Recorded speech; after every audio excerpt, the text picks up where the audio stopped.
Hey, what's going on, everybody? This is Stephanie, and you are listening to The Stephanie Davison Show.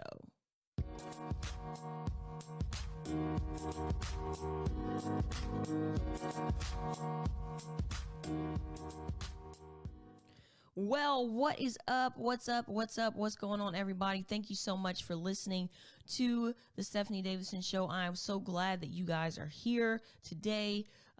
We are just going to jump into today's topic, and today's topic is disappointment.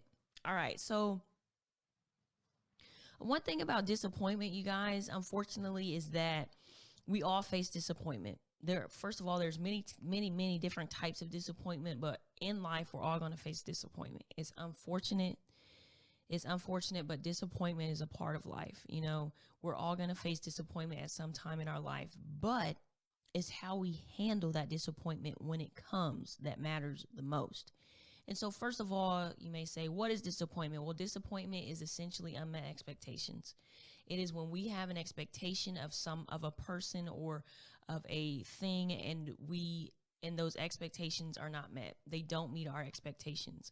So, say for instance, for example, in friendship, you have a friendship.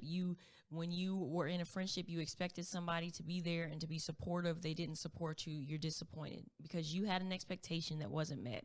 On your job, you got a job, you applied for a promotion, you didn't get the promotion, you're disappointed. In family, you expect your family to be there for you always. You expect a certain type of support from your family, and then one day they don't give you that support that you were expecting. You become disappointed. When we're looking to buy a car or buy a house and we need a loan, and we expect that the loan is going to be approved and we're going to make it, and we don't get approved for it, we're disappointed because it derails us from what we're supposed to be doing. Those are all examples of disappointment. But on the other hand, you guys, we can also experience disappointment like this. Hey, I've been working for this promotion for about 2 years. I finally got promoted on my job. And then when we get the promotion, it's not what we expected. We're disappointed, because it wasn't everything that we thought it was. Another example of disappointment is this. Like, say, for instance, you have this famous person that you love and admire, and you're finally going to get to meet them. So you get to meet them, and they're not nice. They're not anything you expected them to be. You're disappointed. So I was reading this article on Harvard Business Review, and there's a really good quote, and it said this. It said, expectation is the root of all heartache. And it's true. Expectation has the ability to be the root of all heartache, because when you think about it, especially in our relationships, particularly in our relationships, why are you disappointed in people sometimes? It's because you had an expectation that they didn't meet. And so when we're talking about expectation, when we're talking about disappointment, one thing that happens when I was reading this article too, it said there are two types of ways that we respond to disappointment in order to avoid disappointment. One way is to be an underachiever. All right. So we set the bar low. We'll never do anything that can disappoint, that will cause us to disappointment. And because we set this bar so low, we don't try, we don't put forth any effort, because if we put forth any effort and fail, then we'll be disappointed, and it just leads to, sadness, depression. We don't want to deal with that. But the problem with setting the bar too low is that, or underachieving, is that we'll live a mediocre life, and because we never tried, we'll still wind up being disappointed. On the other hand, there are the overachievers. And the overachievers are perfectionists. They set the bar way too high, and you are working to achieve perfection. But the thing about being an overachiever and perfection is perfection doesn't exist. And it doesn't matter how hard you try to perfect something or to do something well, perfection is hard. You just can't reach it. And so because you can't reach perfection and you're trying to attain it, you're still going to wind up disappointed, you guys. And so you set the bar too high, you're disappointed. You set the bar too low, you're disappointed. And one thing that we have to understand about, disappointment is this. in life, there are things that we can control as far as disappointment is concerned, and there are things that we can't control. A good example of this is, you know, here's a great example I know I always use weight loss, you guys, just because it's easy for everybody to understand. All right. So say for instance, we didn't lose the weight that we wanted to lose and we're disappointed. Okay. But what did we do throughout the week that made us gain weight? Oh, we ate ice cream, cookies, candy, had pizza on the weekend. So those are things that we can control, right? You could have lost that weight if you ate, healthier, ate chicken, ate salad, avoided the fried foods, avoided the breads, drank more water. Okay, that's something that you can control. But there are also things that we can't control. Say, for instance, we applied for this job. We did the interview. We interviewed very well, and there are other candidates applying. And unfortunately, they sent us a letter and said, unfortunately, we chose somebody else, and we're disappointed. Well, you did the best that you could, but that was something that you can't control. You can't control who they wind up picking. Maybe you were overqualified. Maybe they knew their group and they saw you and they were like, although this person was a good candidate, they don't fit with our team and we just have to say no to them. All right. So there's just some things that you cannot control when it comes to disappointment. But one thing I want to say in order to avoid disappointment is, number one, understand that there are some things you can control, and then there's some things you can't control. Number two is you got to make your expectations clear, right? Like I said, disappointment is unmet expectations. If you're not making your expectations clear, then you're always going to be disappointed, especially in relationships. One example I want to give, as far as making your expectations, say for instance, on your job, you want to get a raise, right? Or you want to get a promotion. Like you have to make a conscious effort, say, okay, my goal is to get a promotion. I'm going to go to my boss and ask him, hey, how can I get a promotion on this job? He tells you what to do. You work towards those things so you can have it, because you ask the boss how to get a promotion. He knows you want a promotion, and you've made your expectations clear. I expect to get a promotion because you told me I have to do this, this, and this. All right. And then in relationships, we'll use friendship, for example.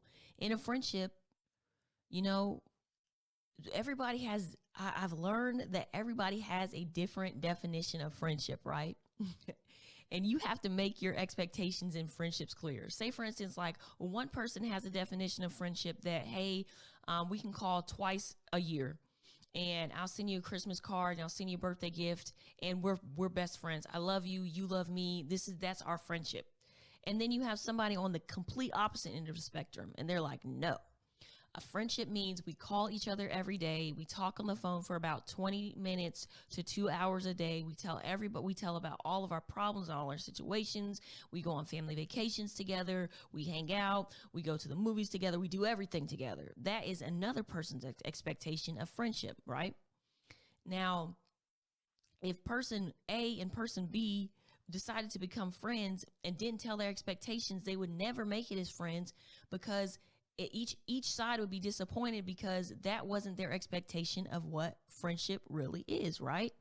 So that's why I said, in order to avoid disappointment, you got to make your expectations crystal clear. And so say, for instance, you had a failed friendship, right?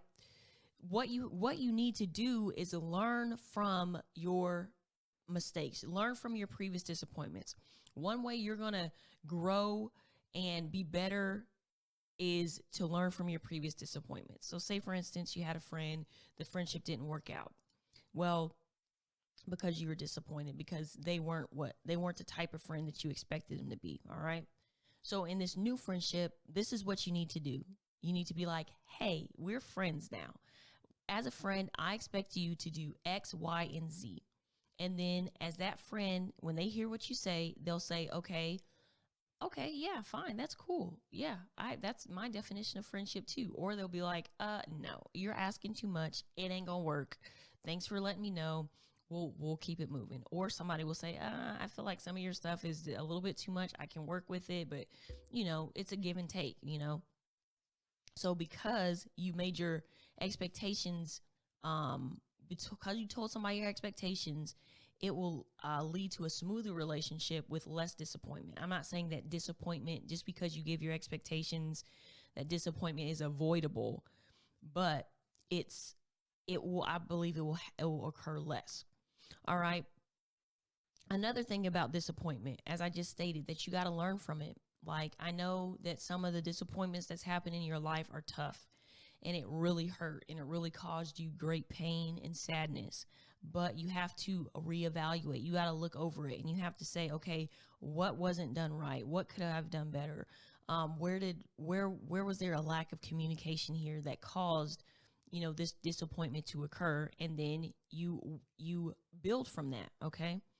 One thing too about disappointment is, you can't keep running over it in your head. You can't keep that negativity going on and on and on, because if you keep that negativity, the only thing it is going to lead to is bitterness and sadness inside of you. And then it's going to cause, especially in relationships, it's going to cause you to resent somebody else, right? Because they didn't meet your expectation, you resent them, you're angry with them, you're mad at them. And then too, if you ruminate over those things, you'll decide, hey, I'm never going to have a friend again because I was disappointed. And because I was disappointed, or I'm never going to be in a relationship again because my boyfriend or my girlfriend disappointed me so much, so no one else, I just won't, you just get into this low place where you act like the life is never going to be good again. But you can't allow that to happen. So when we're talking about disappointment, don't keep running over it in your head. You got to let it go. You've got to let it go. And when you catch yourself in those negative thought cycles, you got to release those things. You have to let it go, because one way that we move on from disappointment is letting it go. And I know the things that have happened in life hurt. I've had disappointment. I've been disappointed. But the thing about it is, thinking on it and just keeping it like on and on in your head, like I said, is only going to lead to depression and sadness. And when I was reading this article in the Harvard Business Review, it said that hanging on to these feelings can result in us unconsciously making them a part of our identity, right? By continuing to go over those negative feelings and internalizing them as anger and sadness, it becomes a part of our identity. And like I said, when it becomes a part of our identity, like I said earlier, what happens is, if we had a failed friendship, we're going to be like, well, I can never be friends with anybody again. If we didn't get promoted on our job, we'll just say, I give up. I'll never be promoted on any job. If we're trying to, if we got denied for a car loan or a house loan, we're like, I give up.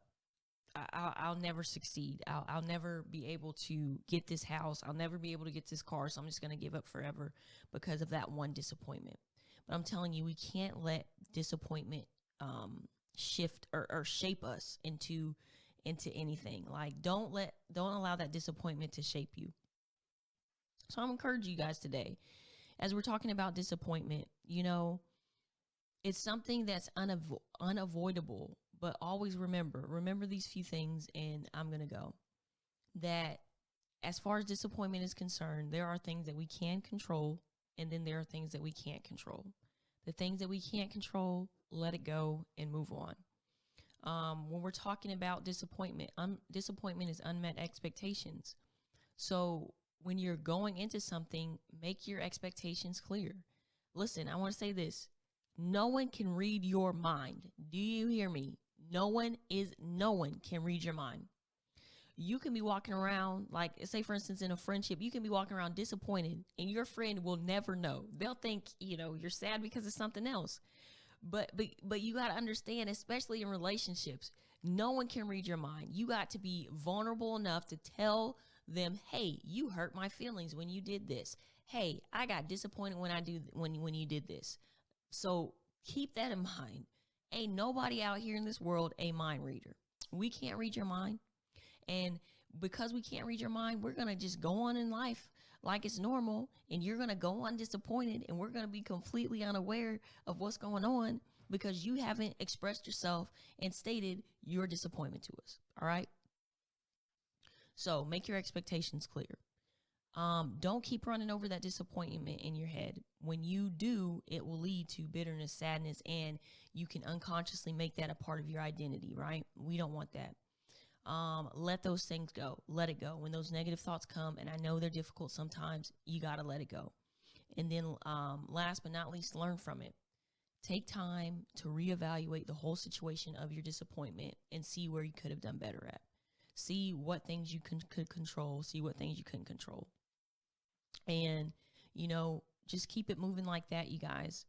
But that's it for today. I hope you guys got something from this. I hope you were blessed by this talk about disappointment, because like I said, I really feel like a lot of us face disappointment in life. And so many times we allow disappointment to just stop us from moving forward. And we allow it to stop us from being our best self and being everything that God has called us to be. But I'm telling you, when we learn about disappointment, when we learn how to handle our disappointment and how to move forward from our disappointment, we'll become better people, and we will live a happier life and live that life of purpose that God has called us to live. So you guys, that's it for today. Thank you guys so much for joining me on today's show. Also, if you get an opportunity, please go to stephaniedavison.com, sign up for the subscribe, sign up for the newsletter. Also, check out those blogs on there at stephaniedavison.com. Thank you guys so much for listening today. I appreciate you, and I will see you all next week.